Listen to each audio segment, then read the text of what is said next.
Olá pessoal, sejam bem-vindos a mais um Buscando Saúde. Eu sou Cefas Castro e hoje nós vamos falar sobre uma doença degenerativa que você já deve ter ouvido falar, a doença de Parkinson. Então aproveita, continua aqui com a gente para saber mais sobre esse tema.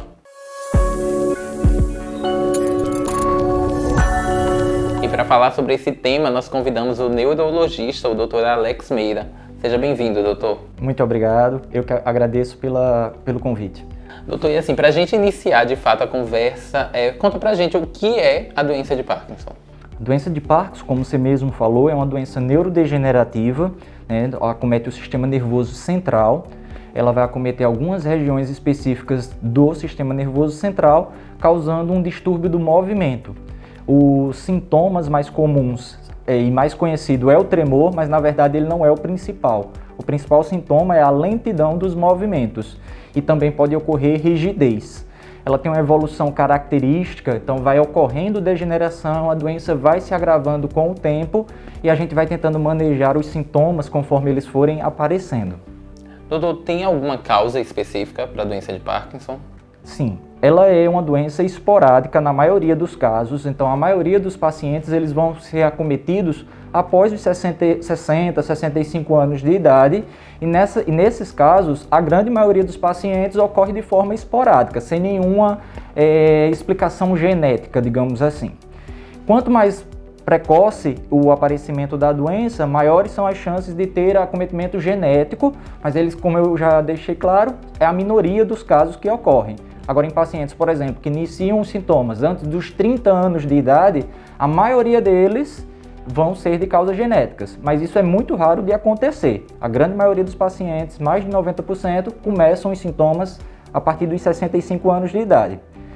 Existem outros fatores que estão associados, como alguns fatores dietéticos, questão de fazer atividade física, transtornos do humor, e alguns venenos que são utilizados na agricultura que também estão implicados. A gente sabe que muitas vezes as pessoas que trabalham na agricultura acabam não utilizando equipamentos de proteção individual e isso aumenta o risco de desenvolvimento da doença de Parkinson, até mesmo essa esporádica. Doutor, e a doença, ela está relacionada com a idade? Que a gente sabe que muita gente pensa que é por causa da idade. As pessoas vão ficando mais velhas e desenvolvem Parkinson, mas o senhor falou que com 30 anos, acho que já pode ter, isso. Até mesmo a doença esporádica pode ocorrer antes dos 30 anos. É bem menos comum. Quando ocorre antes dos 30 anos, é muito mais esperado que exista uma alteração genética que está relacionada. E além disso, antes dos 30 anos, a gente tem que lembrar de outras doenças que imitam a doença de Parkinson. Tanto nos idosos quanto nos jovens, isso ocorre. Então, é por isso que é importante o neurologista estar acompanhando o caso. Ele que vai saber diferenciar se aquilo é a doença de Parkinson verdadeira ou se é um outro parkinsonismo, que tem sintomas da doença de Parkinson, mas que não é a doença de Parkinson. Quais são essas outras doenças que são parkinsonismo? Pronto, então, abaixo dos 30 anos, a gente tem que lembrar da doença de Huntington, a gente tem que lembrar da doença de Wilson e de várias outras doenças genéticas que podem simular Niemann-Pick, por aí vai. Assim como acima dos 60 anos existem outras doenças neurodegenerativas, algumas têm mais carga genética do que outras, que também causam sintomas da doença de Parkinson. Aí os nomes são bem menos comuns: paralisia supranuclear progressiva, atrofia de múltiplos sistemas, síndrome córtico-basal e demência por corpúsculos de Levy. Essas são os quatro principais parkinsonismos atípicos, que também são doenças neurodegenerativas, que toda consulta do paciente a gente tem que estar vendo se existem sinais ou não dessa doença para poder dizer, não, esse é um caso de um parkinsonismo atípico. A maioria dos casos vai ser acima dos 65 anos, vai ser doença de Parkinson, então a gente tem que achar os atípicos, que são poucos casos. O Parkinson, ele é muito reconhecido por causa dos tremores, mas além dos tremores, tem algum outros sintomas específicos? Exatamente, isso é uma pergunta muito importante. A maioria da população reconhece o Parkinson pelos tremores. Na verdade, o sintoma mais comum é a lentidão dos movimentos. E como é que a gente pode observar isso? Quando o paciente está chegando no consultório, ele anda com pequenos passos, ele balança menos os braços ao lado do corpo. Durante a consulta, a mímica facial não se altera, ele fica com a mesma face, o tom da voz fica constante. Isso tudo é sintoma de lentidão dos movimentos. O paciente pisca menos do que os outros, do que as pessoas normais.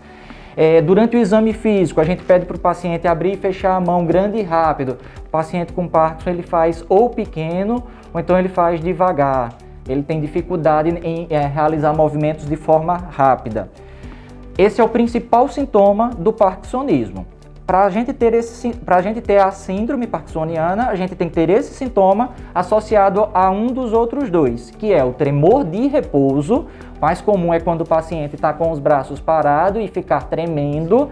Não é aquele tremor que ocorre na hora da ação, que quando vai pegar um copo treme. Esse não é o mais comum do Parkinson. Ou a rigidez dos movimentos, que a gente vai testar durante o exame físico fazendo movimentos passivos. Não é o paciente fazendo de forma ativa, é a gente que vai lá e movimenta e sente que o movimento tá duro, tá rígido, tem resistência. Esse é o terceiro sintoma. Então a gente tendo bradicinesia com tremor de repouso ou bradicinesia com rigidez, a gente tem uma síndrome parkinsoniana, que pode ser a doença de Parkinson, pode ser outras. Então existem sim pacientes que não tremem, tá? Muitos casos, por sinal. Quais são os exames feitos para poder diagnosticar Parkinson? O diagnóstico da síndrome parkinsoniana, ele é feito de forma clínica. Então você vai para o consultório do médico, o médico observa aqueles sinais, faz o exame físico, confirma a presença desses sinais que eu acabei de falar e a gente vai dar o diagnóstico de parkinsonismo, uma síndrome, que pode ser a doença de Parkinson e pode ser várias outras doenças, ou pode até inclusive ser uma síndrome parkinsoniana secundária à medicação, secundária a um tumor dentro da cabeça, que são coisas bem menos comuns ainda, tá? Então, quando o paciente entra no meu consultório, a grande chance é que seja a doença de Parkinson, a que todo mundo conhece. A menor chance é de que seja secundário a um tumor, a uma infecção, a medicamentos, etc. Ou que seja uma doença neurodegenerativa daquelas outras que eu falei, tá? No meu consultório especificamente, como eu vejo muito Parkinson, acaba que eu vejo muito paciente desses atípicos, porque são os que mais me procuram, porque não estão conseguindo manejar bem com outros que não são especialistas em distúrbios do movimento. Exames complementares a gente basicamente não vai precisar fazer. A gente confirma através da clínica e a evolução do paciente ao longo de anos é que vai dizer se ele é um doente de Parkinson, uma doença de Parkinson, ou se é essas outras atípicas, tá? Mas às vezes a gente fica na dúvida, às vezes a gente até fica com doenças que não são parkinsonianas, né? Por exemplo, o tremor essencial. Às vezes ali no início precisa fazer um exame para dar uma diferenciada. Então é um diagnóstico que leva um certo tempo.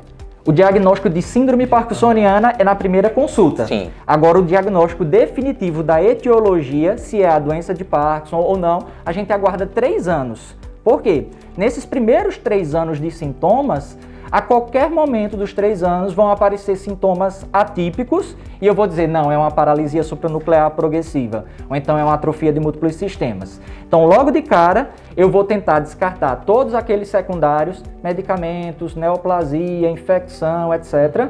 Descartei isso daqui, eu acompanho o paciente. Se ele seguir o livro bem certinho, se ele seguir a evolução bonita, a partir do 3º ano eu vou confirmar para ele. Olha, a nossa suspeita de que era doença de Parkinson realmente está confirmada. Vamos continuar seguindo. Se não, se ele evoluir de uma forma atípica, se ele apresentar sintomas diferentes da evolução típica do Parkinson, aí eu vou dizer, olha, aqui na verdade não se trata da doença de Parkinson, é outra doença que o nome é este e a evolução dela é diferente. Doutor, e o Parkinson, ele pode causar incapacidade do paciente? Sim. Então, ela é uma doença incapacitante, tá? No início, muito menos do que em fases avançadas. Então, no início, a doença de Parkinson, a gente vai usar medicamento e o paciente vai ter uma melhora muito boa, quase ficando normal. Ele vai dizer assim, melhorou 90% dos meus sintomas. Ele consegue ainda trabalhar, se ele quiser continuar trabalhando, tem gente que gosta, vai conseguir sair de casa, vai conseguir ir a festas, vai conseguir viajar, e é isso que a gente quer que o paciente faça o máximo possível e fazer reabilitação. Quanto mais reabilitação ele fizer, mais tempo ele vai passar nessa fase. Essa é uma dificuldade que a gente tem, que o paciente entenda isso, né? E eles ficam lá sentados, alguns ficam lá sentados, só tomando remédio, e aí a evolução da doença é a evolução normal, ele não está diminuindo essa velocidade da doença. Mas em fases moderadas e em fases avançadas, a doença ela é mais incapacitante sim.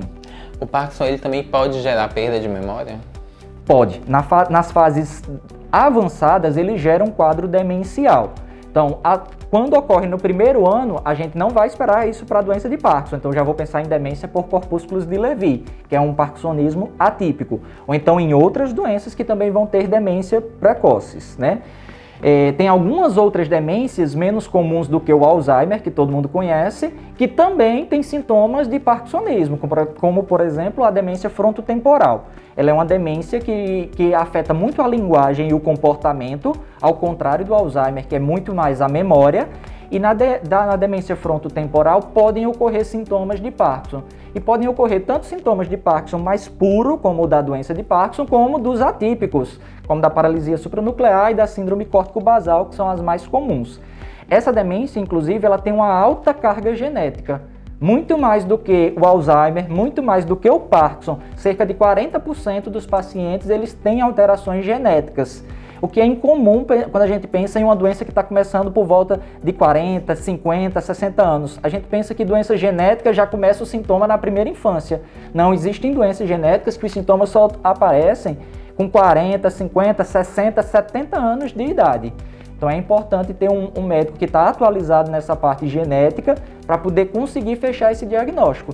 E isso é importante para quê? Para os outros familiares. Saber quem é que está em risco, quem é que não está, fazer um aconselhamento genético com um geneticista e por aí vai. Então, é possível prevenir? É possível prevenir todas as doenças neurodegenerativas, o Alzheimer, o Parkinson, inclusive as doenças cerebrovasculares. A prevenção é a mesma. É a gente colocar a nossa cabeça para funcionar, então tá o tempo todo lendo, aprendendo novas coisas, novas atividades, desafiando a nossa mente. A nossa mente ela tem que ser treinada constantemente, e isso eu estou falando inclusive em idosos, né? Muitas vezes chegam idosos no consultório e dizem, mas eu não tenho mais idade para aprender. Tem, você tem que forçar a sua mente, você não tem que estar... as suas capacidades estão sendo perdidas com a idade, você não tem que se achar que você tem que manter aqui, você tem que se puxar para cima, então você tem que se forçar. Segunda coisa é a dieta, então a dieta rica em saladas, em frutas, em verduras, em óleos vegetais, isso daí ajuda bastante, e com pouco carboidrato, com pouca substância inflamatória. Isso daí ajuda bastante a não desenvolver doenças neurodegenerativas ou, se for o caso de desenvolver mais tardiamente e com evolução mais lenta, mais tranquila. E a terceira coisa, atividade física. Tem que realizar atividade física durante toda a vida e continuar enquanto idoso. Se a gente deixa o nosso corpo parado, né, o nosso corpo vai evoluir, vai ter degenerações muito mais fácil. E a gente prepara o nosso corpo desde criança, desde adolescente e adulto jovem, para poder o nosso corpo, quando chegar na velhice, o nosso corpo suportar, estar bem preparado para a vida. E qual é a hora de procurar, então, um neurologista? Existe um tempo certo? Em relação à doença de Parkinson, é assim que suspeitarem de sintomas, assim que qualquer outro médico suspeitar de sintomas, ou que os familiares observarem que o paciente está com os movimentos mais lentos, está mais devagar para realizar os movimentos, então já deve procurar o neurologista. Quanto antes, melhor. Não que a medicação que a gente tem hoje em dia vai mudar a evolução da doença. Não muda, ela é apenas sintomática. Mas a gente vai dar mais qualidade de vida para aquele paciente o quanto antes a gente começar a intervir. Se os pacientes chegam para mim muito graves, em fases muito avançadas, eu não consigo retornar, não consigo, por melhor que a gente faça as terapias de reabilitação, as medicações, tudo, a gente não consegue retornar. Agora, se aquele paciente chega para mim muito precoce e eu dou bastante orientação e ele for aquele paciente que segue, ele vai ter uma evolução muito mais lenta. Só para dar como exemplo, eu trabalho com muito paciente de Parkinson mesmo, né? Então a gente tem pacientes que têm 5 anos de doença, que parece ter 10, porque fica em casa sentado, só esperando, olhando no relógio, esperando a hora da próxima dose. Isso daí é a pior coisa que ele pode fazer. Não faz as terapias de reabilitação que eu indico, não faz atividade física, não se mexe dentro de casa, tudo é pedindo para alguém ir buscar, né? Então essa é a pior coisa, não tem que ficar sentado, tem que mexer o corpo. E eu tenho pacientes que têm 10, 12 anos que parece estar no primeiro ano ainda de doença, jogando basquete, jogando vôlei, fazendo pilates. Então, aqueles que mais aderem desde o início às atividades físicas e às terapias de reabilitação, eles vão ter uma evolução muito mais lenta. É só isso que a gente consegue mudar, é a velocidade. E a gente precisa muito da aderência do paciente. Muitas vezes, essa falta de aderência é um sintoma também. Porque às vezes o paciente ele fica mais apático, ele fica sem energia, sem a vontade de realizar. E até nisso a gente tem como tentar melhorar também, dar medicações que dão um ânimo no paciente, né? Às vezes são sintomas depressivos, sintomas ansiosos, às vezes é a apatia. A gente tem medicação para isso tudo, para tentar ao máximo fazer com que o paciente se engaje. Só com o engajamento dele é que a gente vai conseguir uma melhor evolução. Doutor, a gente já falou sobre o que é a doença, o diagnóstico e agora sobre o tratamento. Como é feito esse tratamento? É um tratamento medicamentoso? Tem outras opções? Temos tratamentos medicamentosos, não medicamentosos e cirúrgicos. Tratamento não medicamentoso é com toda a terapia de reabilitação. Atividade física, terapia ocupacional, nutrição, fisioterapia, tanto da parte motora quanto da parte respiratória, terapeuta ocupacional, fonoaudiólogo, os pacientes evoluem com disfagia, com a voz mais baixa, então tratamento da voz, tratamento para os engasgos. Toda uma equipe. A gente ainda pode fazer acupuntura, pode fazer dança, musicoterapia, artes, tudo vai ajudar muito. Na parte de medicamentos, a gente vai ter os medicamentos sintomáticos. Eles vão agir em cima dos sintomas, então em cima daquela rigidez, em cima do tremor, em cima da lentidão dos movimentos, né? Fora todos os outros sintomas. Então existe depressão, existe ansiedade, existe distúrbios do sono, constipação. Então, para todos esses sintomas aí que a gente vai observando ao longo do acompanhamento, a gente vai ter medicamentos também e vai ter terapias não medicamentosas também. E em alguns poucos casos, a gente vai selecionar alguns pacientes para tratamento cirúrgico. Quando é que a gente vai indicar? Primeiro de tudo é que o tratamento cirúrgico ele não cura. Todo paciente já vai chegar com essa mentalidade, com essa vontade de querer a cura da doença, mas não é para curar. O paciente ele começa numa fase leve em que a medicação responde super bem. Quando chega numa fase moderada, o paciente vai estar precisando de doses muito altas do medicamento e essas doses muito altas vão estar causando muitos efeitos colaterais. Então, o paciente ideal é um paciente que está nessa fase, um paciente jovem, que ainda tem uma sobrevida muito grande, um paciente que ainda não tem demência nem alterações cognitivas, e que tem os transtornos do humor, depressão, ansiedade muito bem controlados, tá? Que não tenham tantos sintomas axiais, tenham mais sintomas dos membros. Esses são os pacientes ideais. E a gente precisa selecionar muito bem o paciente para ter bons resultados com as cirurgias. Porque se a gente mandar todo paciente, a grande maioria dos pacientes vão ter complicações e vão acabar tendo um óbito ou ficando muito pior do que estava antes do procedimento cirúrgico. Né? Uma evolução muito pior. A cirurgia pode fazer muito mais mal do que bem. Então a seleção do paciente é a etapa mais importante. É selecionar um paciente jovem, que está numa fase moderada, com muito efeito colateral e que tem benefício ainda com a medicação, mas os efeitos colaterais acabam atrapalhando mais. Aí o que a gente vai conseguir fazer com essa cirurgia? Vai como se fosse jogar o paciente um pouquinho mais para trás. Então a gente vai jogar para uma fase em que ele precisa de menos medicamentos, então diminui os efeitos colaterais. E a gente controla melhor os sintomas do paciente. O que a cirurgia faz é o que o principal medicamento, que é o levodopa, faz. Só que ela não tem tanto os efeitos colaterais. Então é como se o paciente está precisando tomar isso tudo de levodopa, eu coloco a cirurgia e ele vai precisar tomar menos. Portanto, vai ter menos efeitos colaterais. Quais seriam os efeitos colaterais? Do medicamento? Do medicamento. Do medicamento a gente tem, na fase inicial, a medicação faz efeito constante. Sim. Na fase moderada é como se o paciente estivesse sendo ligado, desligado. Então tem uma hora que ele está rígido, toma um remédio, daqui a pouco ele solta os movimentos e aí fica bem, tem o efeito da medicação e no finalzinho, quando está acabando o efeito, ele se sente novamente voltando a ficar rígido. Isso não ocorre na fase inicial. Além disso, no pico da dose, o paciente pode ficar fazendo movimentos demais, que é chamado de cinesia induzida por levodopa. Aquele paciente que antes é bradicinético, agora ele está com a hipercinesia, ele está com movimentos exagerados. Esses são duas das complicações esperadas na evolução da doença. Se a gente introduzir o medicamento rápido demais, ele pode dar náuseas, vômitos, então sintomas gastrointestinais são comuns. A medicação pode causar queda na pressão arterial do paciente, então tipicamente pacientes que chegam para mim com hipertensão arterial, é só questão de tempo, a maioria deles vai parar de tomar os remédios porque a pressão vai estar começando a cair. E com a evolução da doença ela cai muito, ao ponto da gente precisar usar remédio para subir a pressão. Então é uma evolução bem clássica da doença, é o paciente chegar no primeiro ano tomando remédio de pressão, segundo, terceiro ano tira esses medicamentos porque a pressão está caindo demais com o uso deles, ele fica bem ali por mais um período, pode ser 5, 10 anos, não dá para saber, e aí ela volta a cair. Volta a cair a ponto de causar sintomas, tanto por causa da doença como por causa dos efeitos colaterais de todos os medicamentos que a gente utiliza. Praticamente todos vão causar queda na pressão. Sonolência é outro efeito colateral comum. Já em relação à cirurgia, a gente vai ter menos esses efeitos colaterais, mas como eu falei, sintomas axiais têm uma tendência de piorar. Então, demência piora, transtornos do humor pioram, marcha pode ser que piore, tem algumas marchas que melhoram, tem algumas marchas que pioram.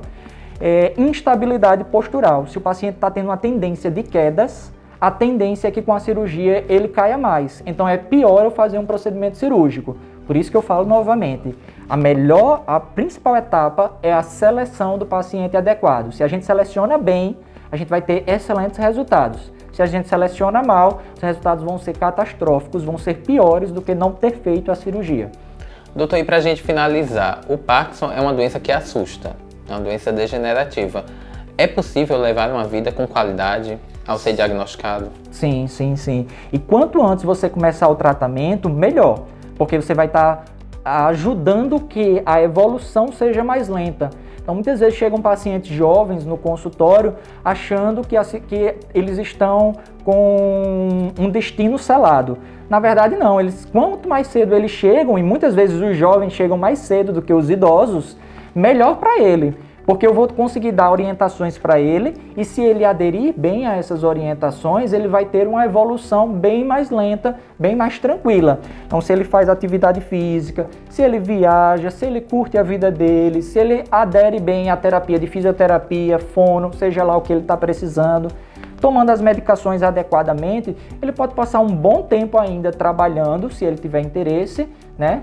Caso ele não queira, ou então ele está precisando dedicar mais tempo às terapias, ele pode se aposentar por causa da doença e vai se dedicar à reabilitação dessa doença. Isso vai fazer com que a evolução dela seja mais lenta. Doutor, eu queria agradecer a sua presença aqui no Buscando Saúde, foi muito bom e muito esclarecedor para todo mundo que está acompanhando. Eu que agradeço o convite, estou sempre disposto a vir aqui quando vocês quiserem falar de alguma coisa que seja da minha área, e um abraço. Obrigado. E para você que gosta desse tipo de conteúdo sobre saúde, se inscreve no nosso canal, acompanha a gente nas redes sociais, no nosso portal e no nosso podcast, e até a próxima.